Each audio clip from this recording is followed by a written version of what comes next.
कार्यक्रम को आगे बढ़ाने के लिए मंच पर मौजूद है MPCG channel head Manoj Manu sir. Sir, over to you.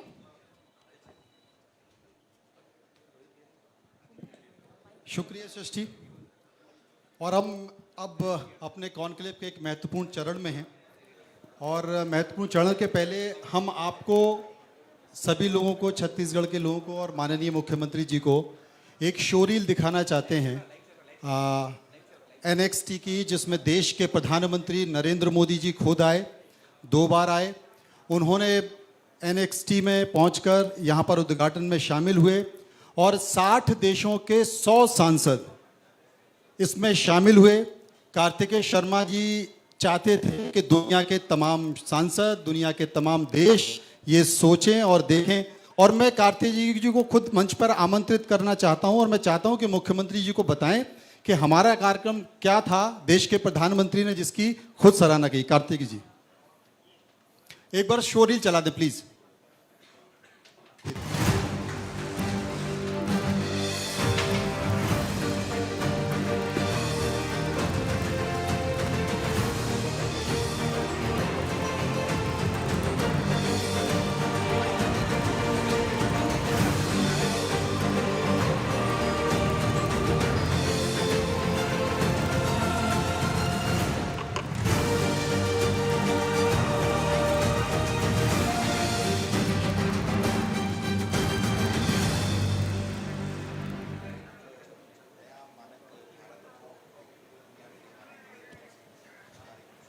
Hello,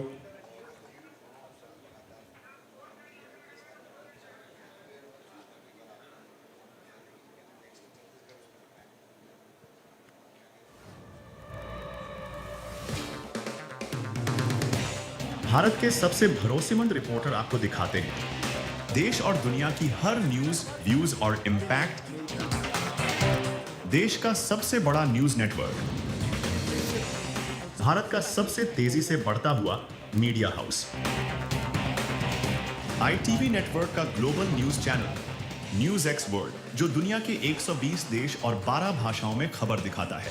India news देश के प्रमुख न्यूज चैनलों में शामिल है।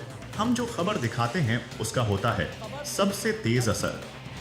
न्यूज एक्स देश का टॉप इंग्लिश न्यूज चैनल है जो कम्युनिटी प्लेटफॉर्म का प्रतिनिधित्व करता है।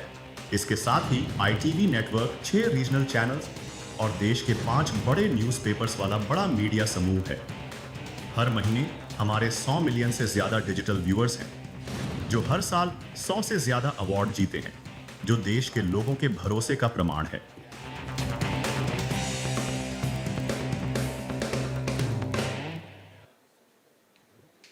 और इसके साथ साथ सभी लोगों को बता दूं कि ITV नेटवर्क जो फाउंडेशन है वो समाज सेवा का भी काम करता है। नमो शक्ति करके बहन, देश के प्रधानमंत्री नरेंद्र मोदी जी की जो लोकसभा है बनारस, उसमें 1 लाख से ज़्यादा महिलाओं का स्वास्थ्य परीक्षण उसमें हो चुका है, जिसकी खुद देश के प्रधानमंत्री नरेंद्र मोदी जी ने तारीफ की है। तो अब अपने महत्वपूर्ण कार्यक्रम के उस पल में हम आ चुके हैं जिसमें छत्तीसगढ़ की चर्चा करेंगे।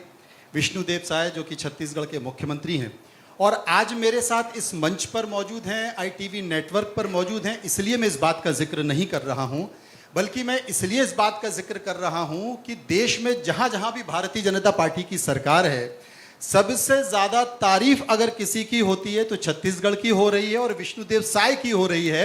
मुख्यमंत्री जी की तारीफ हो रही है क्योंकि कहीं ना कहीं कुछ राज्यों में कुछ ना कुछ चल रहा है। देखिए, बिहार में चुनाव हार गए, मध्य प्रदेश में चुनाव हार गए, लेकिन छत्तीसगढ़ को एक नक्सलवाद जैसा दंश खत्म हुआ है, तमाम सारे राष्ट्रीय अवार्ड मिले हैं। तो मुझे लगता है कि विष्णुदेव साय जी के लिए एक जोरदार तालियां, उसके बाद हम सत्र शुरू करते हैं। साय साहब, सबसे जो महत्वपूर्ण बात है, जो कि देश ही नहीं बल्कि विदेश में इस बात की चर्चा है कि नक्सलवाद का खात्मा हुआ है और उसके लिए केंद्र प्रधानमंत्री नरेंद्र मोदी जी, अमित शाह और आपका एक बहुत महत्वपूर्ण योगदान रहा है, परिचर्चा रही है, परिकल्पना रही है।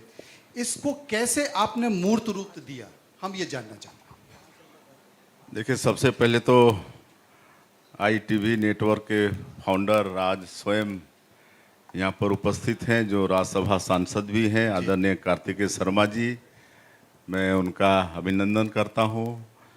ITV नेटवर्क परिवार के सभी आप सभी का भी अभिनंदन करता हूं। यहाँ पर जितने सभागार में बैठे हैं सबका अभिनंदन करता हूं और इस आयोजन के लिए भी बहुत धन्यवाद देता हूं। और जैसा आपने नक्सलवाद की बात कही है, नक्सलवाद पिछले कई दशकों से पूरे देश में था और हम तो जब से राजनीति के क्षेत्र में आए तब से नक्सलवाद को सुनते आए और जनप्रतिनिधि के रूप में, विधायक, सांसद के रूप में काम भी करते आए। लेकिन जब 2023 के विधानसभा चुनाव में मुख्यमंत्री का दायित्व मिला दिसंबर 2023 में और अगले ही महीना जनवरी 2024 में हमारे देश के आदरणीय गृह मंत्री श्री अमित शाह जी जितने भी नक्सल प्रभावित प्रदेश हैं उनकी एक समीक्षा बैठक यहाँ पर रखी थी रायपुर में और तब पता चला कि देश का 75% से ज़्यादा नक्सलवाद छत्तीसगढ़ में बचा है और बाकी 23%, 25% नक्सलवाद जो पड़ोस के 6-7 राज्य हैं उनमें थोड़ा थोड़ा, कहीं एक ब्लॉक, कहीं एक जिला ऐसे बचा है। और जो थोड़ा थोड़ा बचा था ऐसे प्रदेश में आपका झारखंड, उड़ीसा, तेलंगाना, आंध्रा, महाराष्ट्र, मध्य प्रदेश ऐसे राज्य थे। लेकिन 75% से ज़्यादा नक्सलवाद हमारे छत्तीसगढ़ में बचा था और पहले तो करीब 13-14 ज़िले हमारे छत्तीसगढ़ के प्रभावित थे।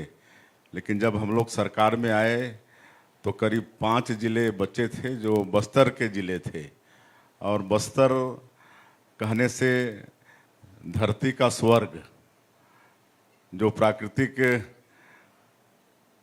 रूप से बहुत सुंदर है।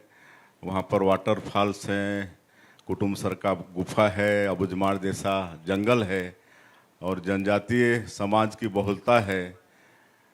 वहाँ पर सैकड़ों तरह के फॉरेस्ट प्रोड्यूस हैं।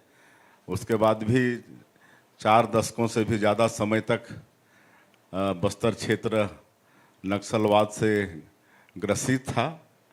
लेकिन हम धन्यवाद देना चाहेंगे हमारे देश के यशस्वी प्रधानमंत्री जी को, हमारे देश के आदरणीय गृह मंत्री जी को जिनका आशीर्वाद और माननीय गृह मंत्री जी का तो कहेंगे कि उनकी तो एकदम दृढ़ इच्छा शक्ति। उन्होंने तो नक्सलवाद को समाप्त करने के लिए एक डेडलाइन तय कर दिया। 31 मार्च 2026 को तिथि भी उन्होंने घोषित कर दी। तो और हम लोगों ने नई रणनीति के साथ नक्सलवाद के खिलाफ में डबल इंजन की सरकार मिलकर काम किए। माननीय गृह मंत्री जी, हम सब लोग गांव में गए, कैंपों में गए, हमारे जवानों के साथ मुलाकात किए, उनके साथ भोजन किए, उनका हौसला बढ़ाए। और हमारे यहाँ के प्रदेश के गृह मंत्री वो भी लगातार उस क्षेत्र में लगे रहे और नई रणनीति भी बनाए, JTF बनाई, जॉइंट टास्क फोर्स बनाए और नए नए अस्त्र भी उपलब्ध कराए। और इसका परिणाम हुआ कि हमारे जवान उत्साह के साथ नक्सलवाद के खिलाफ में लड़े। उनको थोड़ी सी भी चोट आती थी, हॉस्पिटल में आते थे तो हम लोग उनसे मिलते थे, उनका हालचाल पूछते थे। कैजुअलिटी बहुत कम हुई तो उनके डेड बॉडी को हम लोग कंधा भी देते थे। तो इस तरह से वही जवान थे जो पहले भी थे यहाँ पर थे, लेकिन उनका हौसला अफजाई किए। और आज मात्र 2 साल 2.5 साल के अंदर में जो एक ऐसी समस्या थी ये नक्सलवाद, जिसको लगता था कि पता नहीं इसका कभी समाधान होगा भी कि नहीं, तो ये राष्ट्रीय समस्या का समाधान कर पाने में सफल हुए हैं। और इसके लिए हम हमारे जवानों के अदम्य साहस को भी नमन करेंगे। और उस क्षेत्र की जनता जनार्दन का आशीर्वाद भी मिला, क्योंकि उन्होंने देखा कि 4 दशकों से भी ज़्यादा समय तक उनके क्षेत्रों में विकास नहीं पहुंच रहा था, सड़कें नहीं बन रही थी, सब चीज़ का विरोध करते थे, विकास का विरोध करते थे, स्कूल बंद कराते थे ताकि वहाँ के लोग पढ़े लिखे होशियार मत हों और उनकी दुकानदारी बंद हो जाए। तो ये सब नक्सली करते थे, तो ये सब से वहाँ की जनता ऊब चुकी थी और उनका भी भरपूर समर्थन हम लोगों को मिला और इसका परिणाम हुआ कि नक्सलवाद समाप्त हुआ, खत्म ये हुआ। वाकई और सभी का योगदान है, सैनिकों का योगदान है, सरकारों का योगदान है, लेकिन छत्तीसगढ़ के मुख्यमंत्री रहते हुए वो श्रेय आपको भी जाता है। बड़ा सुंदर है बस्तर, नियाग्रा फॉल जैसा फॉल वहाँ पर है। अब क्या योजना है, क्या पर्यटन की दृष्टि से या विकास की दृष्टि से कैसे आपकी रूपरेखा है कि वहाँ क्या पर्यटन के हब के तौर पर बनाया जाएगा? जी बिल्कुल, छत्तीसगढ़ में पर्यटन की अपार संभावनाएं हैं। सरगुजा संभाग में और विशेषकर बस्तर संभाग में, जैसे मैंने पहले कहा कि अनेकों वाटरफॉल्स हैं। आपका चित्रकूट का वाटरफॉल तो नियाग्रा फॉल से उसकी तुलना होती है, और भी अनेकों वाटरफॉल्स हैं। अब जब क्षेत्र मुक्त हुआ है और लोग जा रहे हैं तो और भी अनेकों वाटरफॉल्स मिल रहे हैं। वहाँ पर कुटुमसर का गुफा है, अबूझमाड़ का लंबा चौड़ा जंगल है। और एक और मैं गौरव की बात बताना चाहूँगा कि जो राष्ट्रीय पर्यटन संस्थान है वो शायद 60 कंट्री में 20 बेस्ट विलेज का चयन किया है पर्यटन की दृष्टि से। छत्तीसगढ़ के? नहीं, मतलब पूरे 60 कंट्री में अच्छा, बेस्ट 20 विलेज का चयन किया है।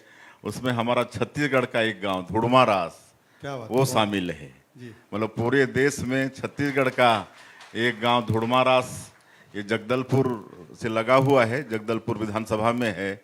वहाँ पर बहुत सारे वाटर बॉडी हैं, बम्बू राफ्टिंग वगैरह होता है, और विदेशी टूरिस्ट आते हैं तो वहाँ पर घरों में रहते हैं, लोगों के घरों में रहते हैं।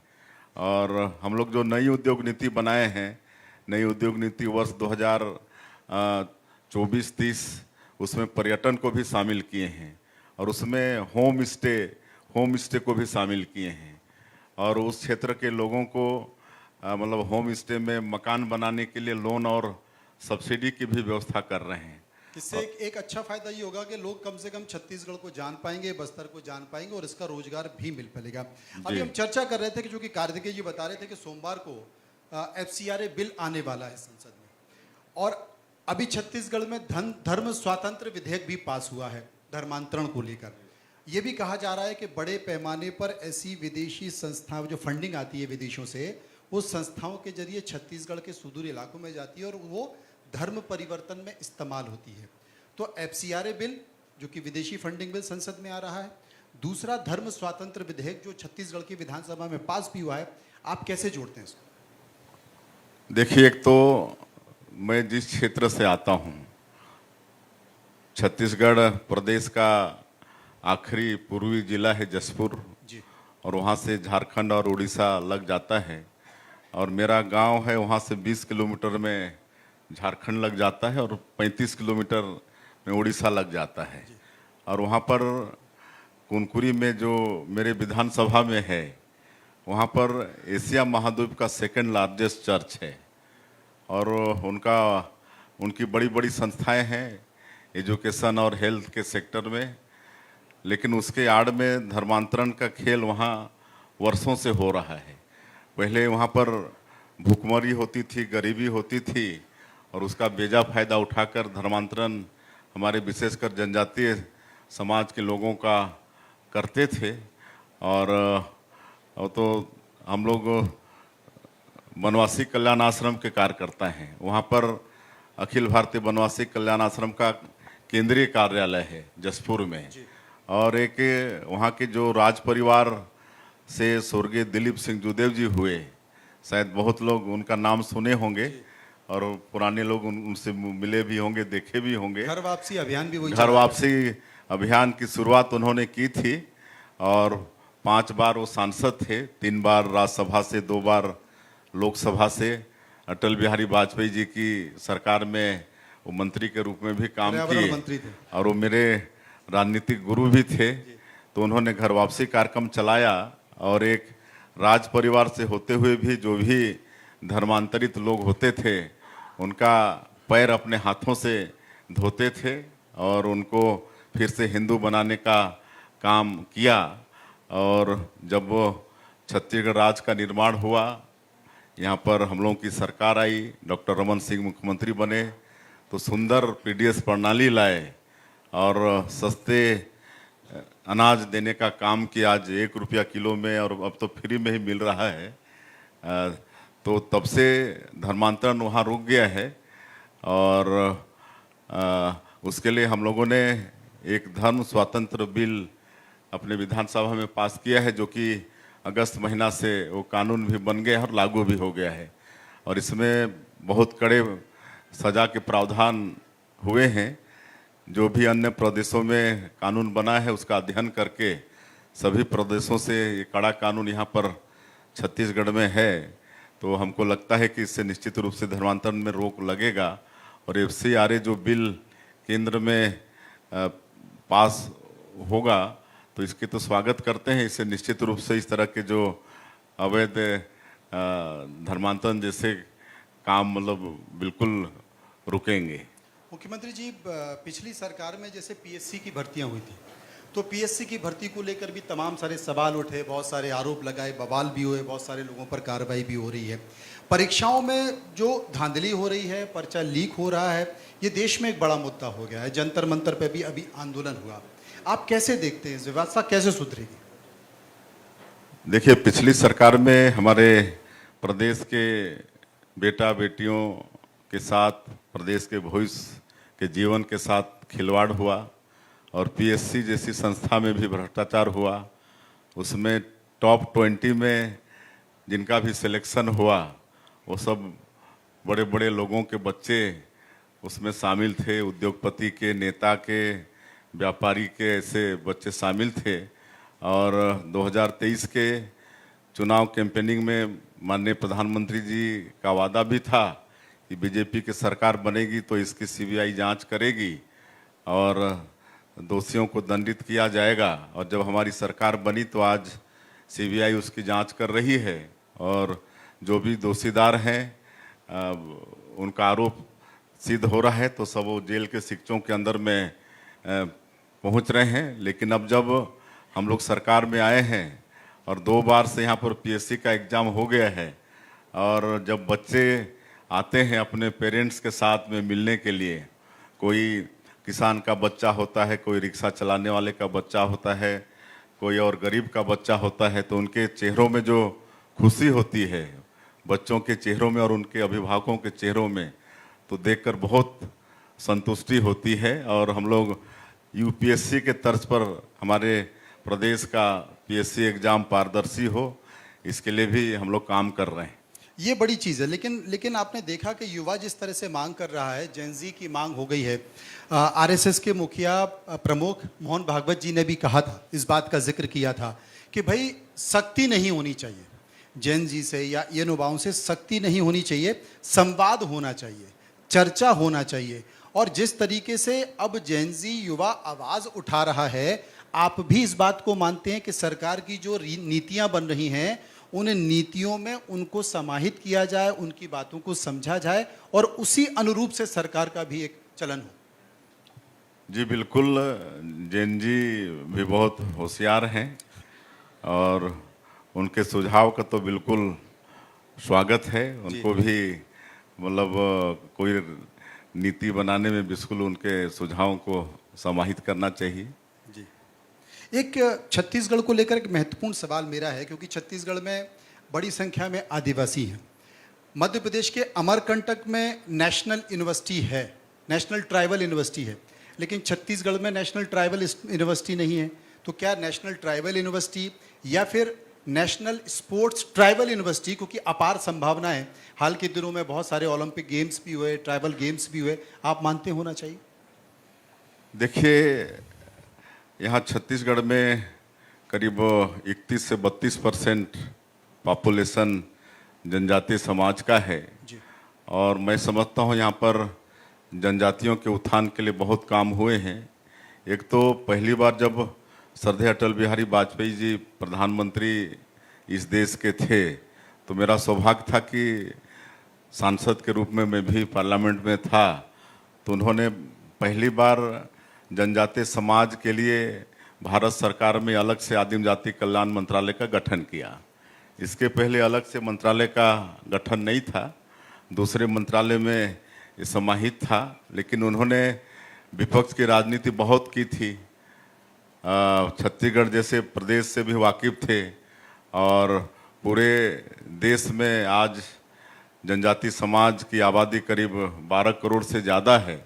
उस समय कम थी जब उन्होंने मंत्रालय का गठन किया, लेकिन उनको ये आवश्यकता महसूस हुई कि ये जो समाज जो जंगलों में भी रहता है और शिक्षा विकास हर दृष्टिकोण से पीछे है, तो इनके विकास के लिए अलग से मंत्रालय का गठन किया जाए।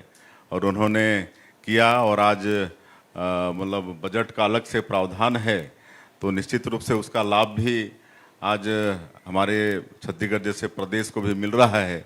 धरती आबा ग्राम उत्कर्ष योजना उन्होंने ट्राइबलों के लिए शुरू किया है, जिसमें हमारे छत्तीसगढ़ का करीब 6,600 से ज़्यादा गांव शामिल है।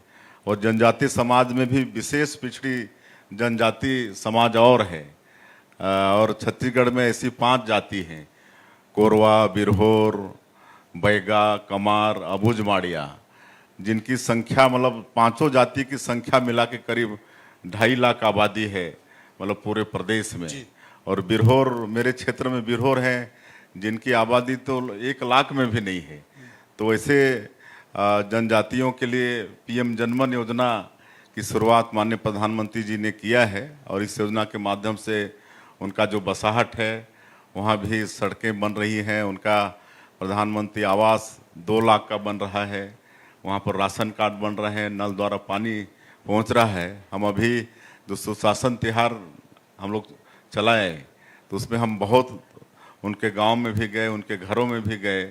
तो इस तरह से जनजाति समाज का विकास वहाँ से भी हो रहा है। और हम लोग भी यहाँ छत्तीसगढ़ में जब डॉक्टर रमन सिंह जी मुख्यमंत्री थे, तो सरकार की जो योजनाओं का लाभ तो मिलता ही है, चाहे वो आवास का हो, चाहे बिजली पानी, सबका फायदा तो मिलता ही है।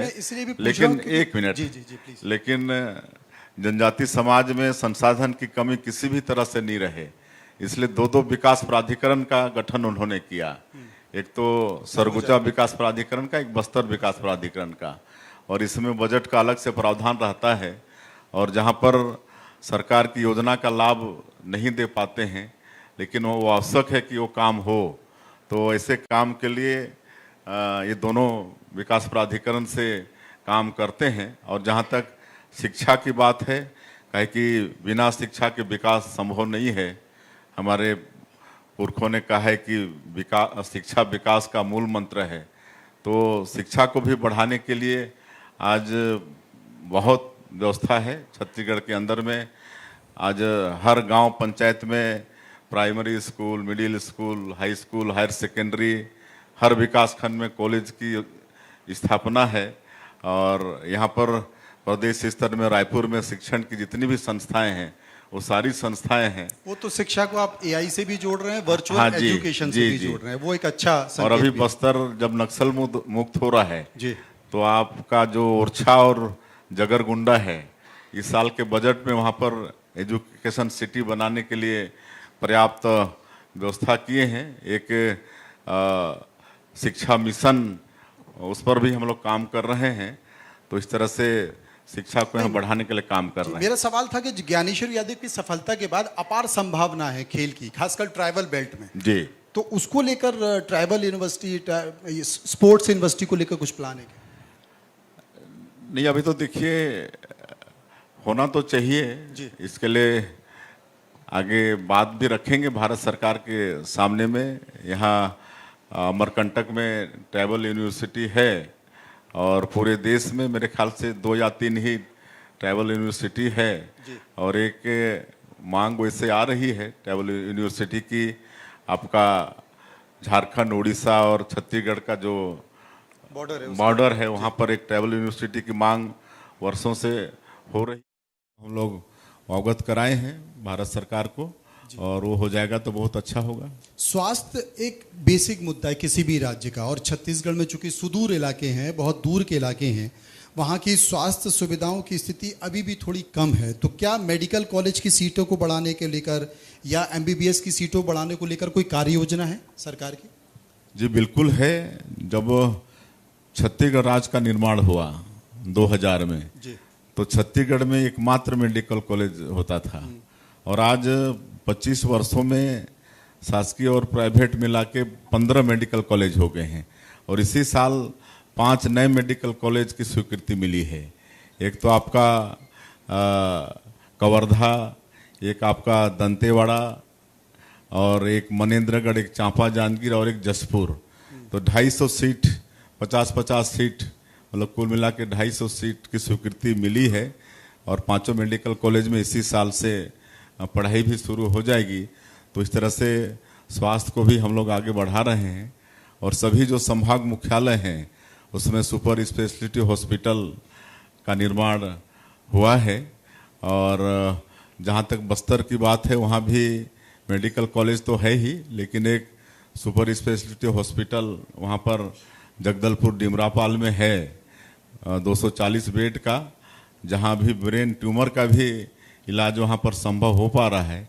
अब वहाँ के हमारे लोगों को भी इलाज के लिए रायपुर या ज़्यादातर विशाखापट्टनम जाते थे, वहाँ भी जाने की आवश्यकता नहीं होगी। और अभी अभी जब नक्सल मुक्त हुआ है तो हम लोग एक मुख्यमंत्री स्वस्थ बस्तर अभियान चलाए थे, और करीब 34 लाख लोगों का स्वास्थ्य परीक्षण हुआ है। घर घर हमारे स्वास्थ्यकर्मी जाकर, 4 लोगों की टीम जाकर एक एक व्यक्ति का स्वास्थ्य परीक्षण किए हैं, और करीब 40,000 लोगों का उपचार भी हुआ है। और बड़ी बीमारी हुई है तो उनको रेफर भी किए हैं। तो इस तरह से बस्तर क्षेत्र जो विकास से अछूता था, तो वहाँ भी स्वास्थ्य को पहुँचाने का काम किए हैं। जी, हमने नालंदा और एक और अभियान चला रहे हैं अभी बस्तर के क्षेत्र में, बस्तर मुन्ने, ये गोंडी भाषा में है, इसका अर्थ है अग्रणी बस्तर।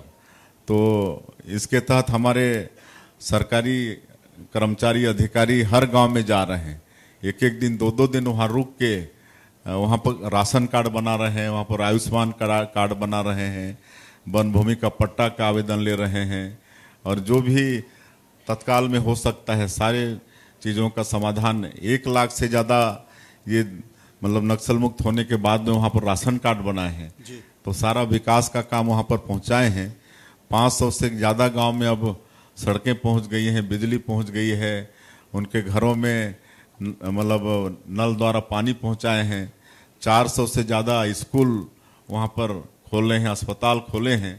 तो नियद नीलानार योजना, ये गोंडी भाषा में है, इसका हिंदी अनुवाद है आपका सुंदर गांव। तो उसके तहत जब हम लोग नक्सलवाद के खिलाफ में लड़ाई शुरू किए, तभी से योजना भी लागू कर दिए थे, क्योंकि हम लोग को पता था कि नक्सलवाद का खात्मा ही पर्याप्त नहीं होगा, बल्कि जो 40-50 साल से विकास से मतलब वंचित रहे हैं, तो वहाँ तक विकास भी पहुँचाना होगा।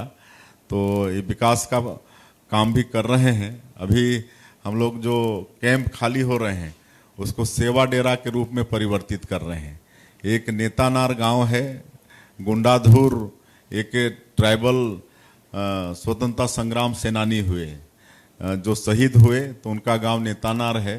वहाँ का जब कैंप खाली हुआ तो पहला सेवा डेरा माननीय केंद्रीय गृह मंत्री जी के कर कमलों से प्रारंभ किए हैं, और वहाँ पर आपका सिलाई प्रशिक्षण का काम शुरू किए। वहाँ की महिलाओं को सिलाई का प्रशिक्षण दे रहे हैं। उधर तमाम जंगलों में नेचुरल इमली है, तो इमली का पैकेजिंग करके उसका विपणन की व्यवस्था कर रहे हैं। और उधर ऑर्गेनिक चावल होता है, कई तरह के खुशबूदार महीन चावल होते हैं, जो मतलब अलग अलग जो डेरे खालू उनको हब के तौर पर बना। जी। तो वहाँ पर ढेकी होता है, लोकल में लकड़ी का ऐसे पैर से वो करके चलाते हैं, तो ढेकी द्वारा चावल बना के उसका भी विपणन की व्यवस्था कर रहे हैं। तो 70 ऐसे कैंप को सेवा डेरा के रूप में बनाने का हम लोग का लक्ष्य है। जैसे जैसे कैंप खाली होंगे वहाँ पर वहाँ की जैसी आवश्यकता होगी ये अच्छी उस तरह से प्रशिक्षण हम लोग शुरू करेंगे। ये अच्छी नालंदा हमने बिहार में सुना था, एक नालंदा स्कीम यहाँ भी आपने शुरू की है, क्या है वो? देखिए, जब हम मुख्यमंत्री का दायित्व संभाले तो एक दिन हमारे प्रदेश के वित्त मंत्री जो आईएएस हैं जी। उन्होंने यहाँ का ओपी जो चौधरी। नालंदा, आदरणीय ओपी चौधरी जी, हाँ। तो यहाँ का जो नालंदा परिसर है रायपुर का, वहाँ हमको घुमाने ले गए। अच्छा। तो हम वहाँ देखे कि 2500 हमारे बेटा बेटी वहाँ पर अध्ययनरत हैं और ये पता चला कि 24 घंटा खुला रहता है 7 दिन। और उनसे हम मुलाकात किए, बातचीत किए, तो उन्होंने कहा कि सर ये हम लोग 2500 बच्चे तो एक साथ अध्ययन करते हैं लेकिन 2500 वेटिंग में हैं और इसलिए इसकी कैपेसिटी बढ़ाई जाए। तो हमने तत्काल वित्त मंत्री जी को कहा कि एक और नालंदा परिसर बनाया जाए और फिर वो बनाए हम लोग। और हमने कहा कि भाई रायपुर में ही क्यों, प्रदेश की राजधानी में ही क्यों, और भी जगह होना चाहिए। तो आज पूरे प्रदेश में 33 जगह नालंदा परिसर का निर्माण कर रहे हैं और इसमें हमारे जो बच्चे हैं जिनको प्रतियोगी परीक्षा की तैयारी करनी होती है, यूपीएससी की, सीजीपीएससी, इंजीनियरिंग, डॉक्टरी की, तो सबको वहाँ पर हम लोग ऑनलाइन ऑफलाइन स्टडी मटेरियल उपलब्ध कराते हैं नॉमिनल शुल्क में। तो ये व्यवस्था हम लोग यहाँ पर हमारे बच्चों को दे रहे हैं। जी, एक रोजगार की बड़ी चर्चा होती है। ये कहा जाता है कि छत्तीसगढ़ के लोग दूसरे राज्यों में जाकर मजदूरी करते हैं या रोजगार के लिए दूसरे राज्यों में जाते हैं, तो क्या उद्योगों में युवाओं के लिए उद्योग नीति के तहत रोजगार के लिए छत्तीसगढ़ कुछ कर रहा है? जी बिल्कुल, हमारे बेटा बेटियों को रोजगार चाहिए ही। और जब से हम लोग 2.5 साल से सरकार में हैं, लगातार विभिन्न विभागों में भर्तियां चल रही हैं और हमको लगता है कि 15 से 20 हज़ार हमारे बेटा बेटियों को 2-2.5 साल में सरकारी नौकरी में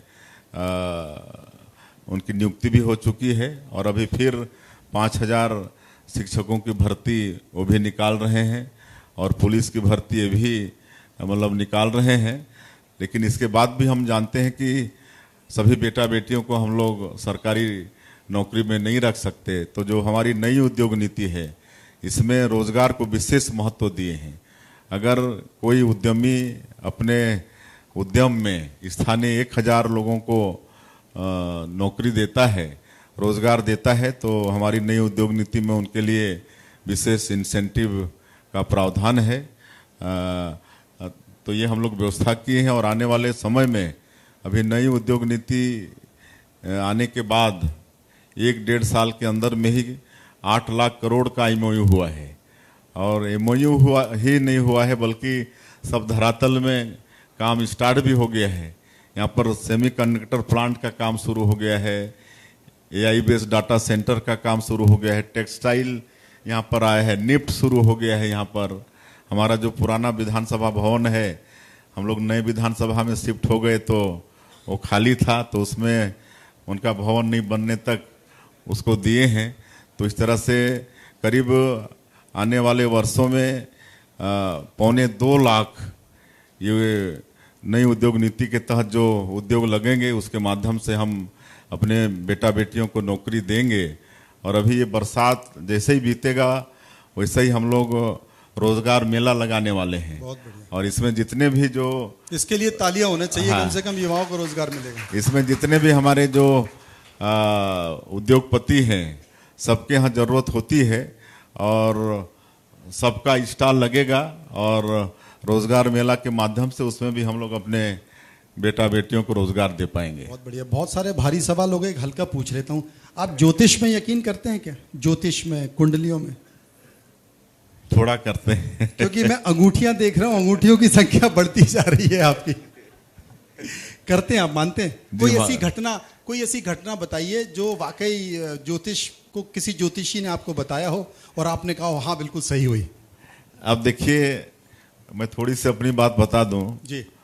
मैं एक छोटा सा गांव का रहने वाला हूं। बगिया गांव मुश्किल से 2,500-3,000 आबादी वाला गांव है और वहां का एक किसान का बेटा हूं। और मैं जब 10 साल का था तभी पिताजी नहीं रहे, उनका साया हमारे सर से उड़ गया।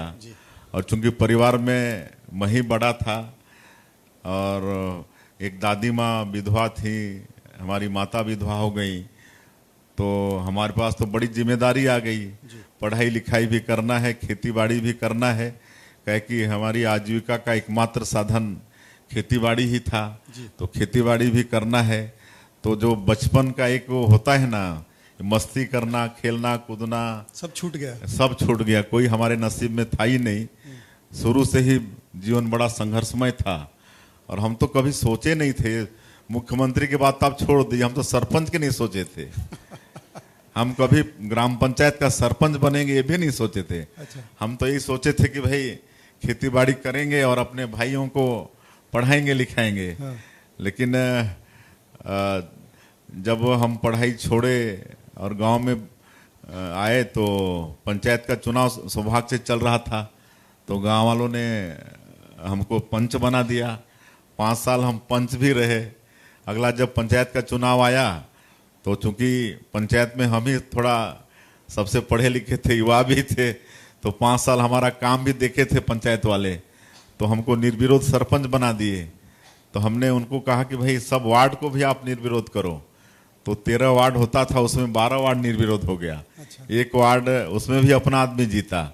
तो 6 महीना हुआ कि नहीं, विधानसभा का चुनाव आ गया तो बीजेपी से हमको टिकट मिल गई और हम 6 महीना सरपंच रहने के बाद मतलब विधायक बन गए। तो फिर लगातार फिर अभी ये तीसरी बार विधायक, 4 बार लगातार 20 साल तक सांसद, 3 बार प्रदेश अध्यक्ष का दायित्व, फिर मोदी जी के पहले कार्यकाल में राज्य मंत्री के रूप में काम करने का, राज्य मंत्री बन गए। तो कभी हम सोचे नहीं थे। तो अभी जब इस बार का चुनाव आया 2023 का, तो बोलते थे साधु संत लोग कि इस बार मुख्यमंत्री आप ही बनोगे। तो हम बोलते थे भाई मुख्यमंत्री कहाँ बनेंगे, अभी तो हमको हमारा टिकट पक्का नहीं हुआ है, पता नहीं हमको कहीं से टिकट भी मिलेगी कि नहीं। तो कई लोग बोलते थे बिल्कुल बनोगे आप देख लेना, आपके मतलब ग्रह नक्षत्र में, आपके वो सब में है, कुंडली में है, आप देख लेना मुख्यमंत्री आप ही बनोगे। और मुख्यमंत्री बन गया। जोरदार था। तो थोड़ा विश्वास तो लगता है। और जब लेकिन हमने सबसे ज्यादा कर्म में विश्वास किया। जो भी दायित्व हमको समय समय पर मिला उसको हम पूरी ईमानदारी और निष्ठा के साथ निभाए। बहुत बढ़िया। ये जब सांसद विष्णुदेव जी सांसद बन के दिल्ली आए तब से हम मिल रहे हैं। फिर वो केंद्र में केंद्रीय राज्य मंत्री बने, उसके बाद प्रदेश अध्यक्ष बने, तब से लगातार मैं मिल रहा हूँ।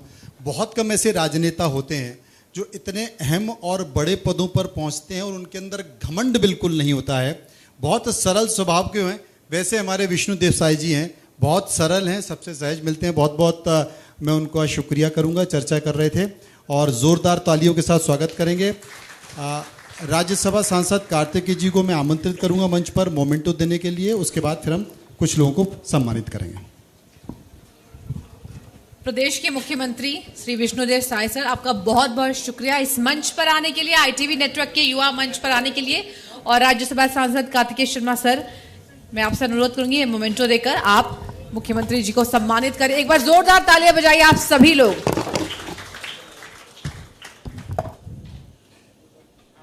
सर बहुत बहुत शुक्रिया आपका युवा मंच पर आने के लिए, युवाओं को लेकर बात करने के लिए, प्रदेश के विकास को लेकर बात करने के लिए और अहम चर्चा करने के लिए।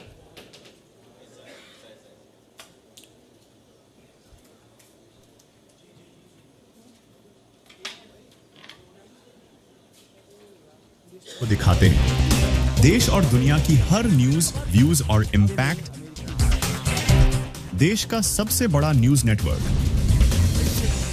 भारत का सबसे तेजी से बढ़ता हुआ मीडिया। पढ़ते रहो, मैं बोलूँ ना, अनुरोध करती हूँ आप मंच पर बने नहीं, बात कर रहे हैं। चालू करो। और मैं मंच में खास मेहमानों से भी अनुरोध करूंगी वो मंच पर आए। विष्णुदेव साई सर, आप प्लीज, आपसे अनुरोध है आप मंच पर बने रहिए। कुछ खास मेहमानों को उनके विभागों में उत्कृष्ट कार्य करने के लिए सम्मानित करें। मैं बुलाना चाहूंगी सुकमा से चंदन सिंह मरकाम जी को, उप अभियंता लोक निर्माण विभाग रायपुर, डॉक्टर आशीष जैन, डॉक्टर नम्रता सिरमौर MD FMAS की स्त्री रोग विशेषज्ञ एवं फर्टिलिटी स्पेशलिस्ट, सौरभ गोस्वामी जी, गौतम गोयनका जी, सरगुना से सचिन गुप्ता जी, आप सब कृपया मंच पर आएं एक एक करके। देव कुमार शील जी, डॉक्टर सुब्रत मलिक, डीकेएस कुमार कोमा जी, केजूराम सिन्हा, सुरेश पुरी गोस्वामी, आदिम जाति सेवा सहकारी समिति, उत्तम चंद्र जैन जी, प्रदेश स्थायी समिति सदस्य, किसान मोर्चा भारतीय जनता पार्टी। बहुत बहुत स्वागत आप सभी का। सुभाष दास जी, समाज सेवी कोयली बेड़ा से। प्रभुनाथ समरथ, आदिम जाति सेवा सहकारी समिति बारदा से। आशीष वाजपेयी, सोलर व्यापारी, लोक भारती बलरामपुर से। नीतीश कुमार कनौजिया, संचालक प्रधान जी, मेडिकल स्टोर वाड्रफ नगर से। राजनांदगांव से मैं इनवाइट करना चाहूंगी श्रीमती रेणु राजू टांडिया जी का, जनपद सदस्य मानपुर। नक्सल धमकियों के बीच जनसेवा करती रेणु टांडिया जी। खैरागढ़ देवरी के केजू राम चौरे स्मृति विद्या मंदिर के 40 छात्रों ने भी उत्कृष्ट शिक्षा व्यवस्था और बेहतर परिणामों से क्षेत्र का नाम रोशन किया। एक बार जोरदार तालियां इन सभी खास मेहमानों के लिए। राज्यसभा सांसद कार्तिकेय शर्मा सर, आपको भी बहुत बहुत आभार। और प्रदेश के माननीय मुख्यमंत्री, यशस्वी मुख्यमंत्री विष्णुदेव साय जी का एक